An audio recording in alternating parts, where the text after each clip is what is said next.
Your puppy just sat on command for the first time. You said the word, they dropped their little bottom onto the floor, and you felt something shift in your chest. You called it cute. You called it progress. What you did not call it is what it actually was, the first time your puppy's brain reorganized itself around you. And that changes everything about how you should approach the next 7 days. Most people treat puppy training like a performance, like the goal is a dog that does things. Sit, stay, shake, down, come, roll over. They run through repetitions, reward with treats, and call it done. And the dog learns the tricks. But what most people never realize is that the tricks are not the point. The tricks are a vehicle for something happening in the puppy's nervous system that will define their behavior, their bond with you, and their emotional regulation for the rest of their life. This video is going to give you 6 tricks your puppy can learn in 7 days, but it is also going to show you exactly what is happening underneath each one.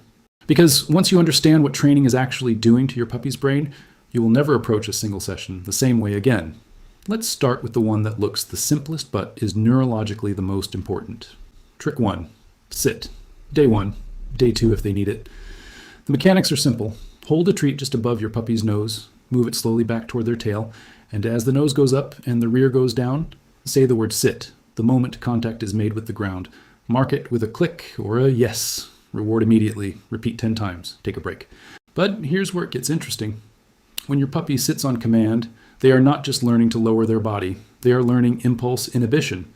That is the technical term for what happens in the prefrontal cortex when a young brain learns to pause a physical drive. In this case, the drive to jump, to chase, to grab, in response to an external cue.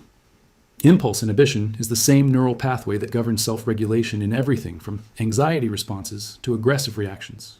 You are not teaching your puppy to sit. You are building the biological architecture for emotional control. And you are doing it in day 1. But that's only part of the story. The sit command also introduces your puppy to something called contingency learning, the idea that their behavior produces a predictable consequence. This sounds obvious. It is anything but. A puppy who does not have contingency learning feels like the world happens to them. A puppy who has it feels like they can influence the world. The difference between those two puppies is not a trick. It is confidence.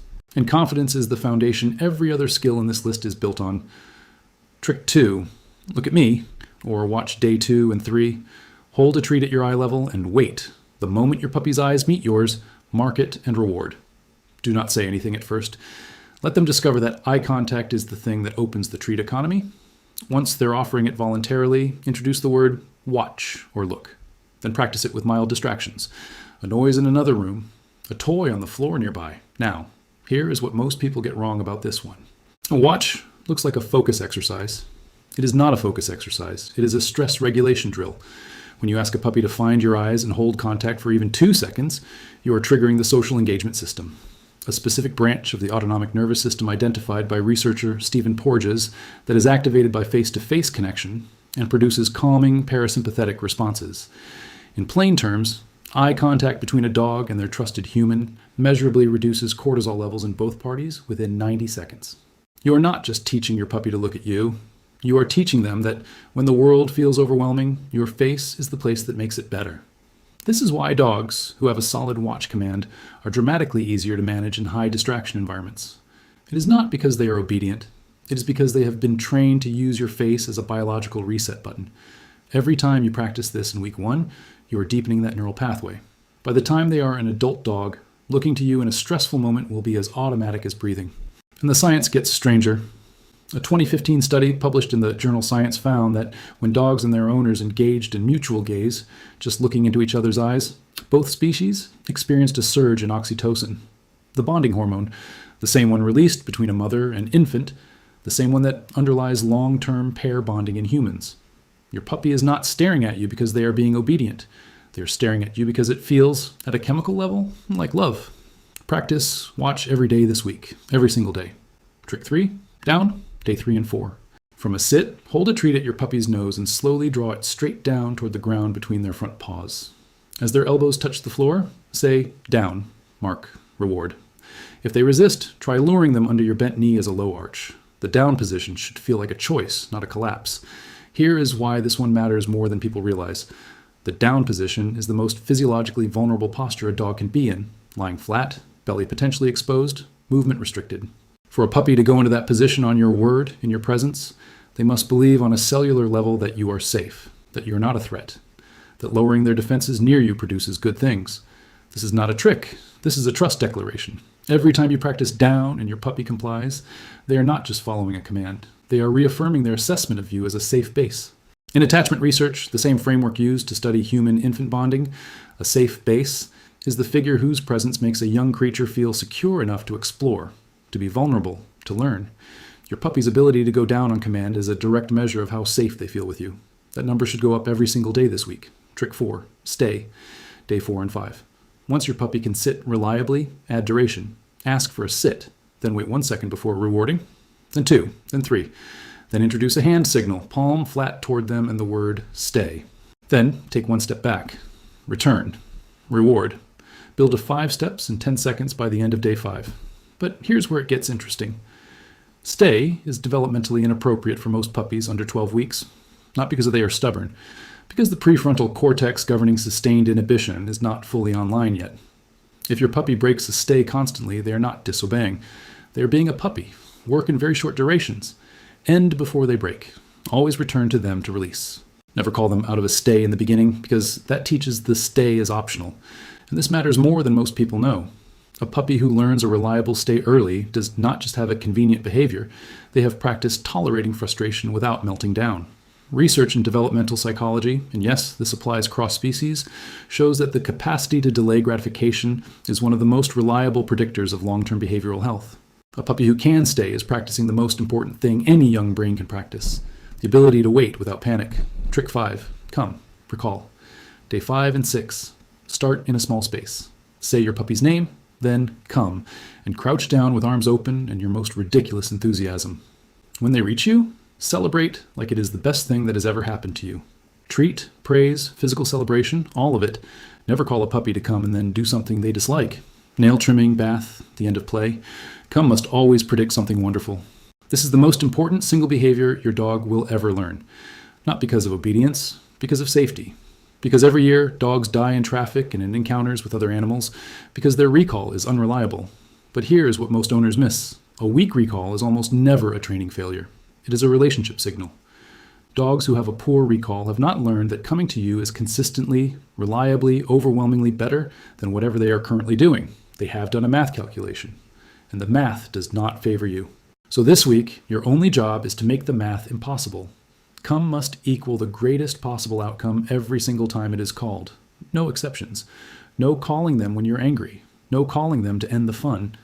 If the session is ending, go to them. Protect the recall like it is the most sacred word in your vocabulary with this dog. Because it is. Trick 6. Paw or shake. Day 6 and 7. Ask for a sit. Hold a treat in your closed fist at paw level. Wait.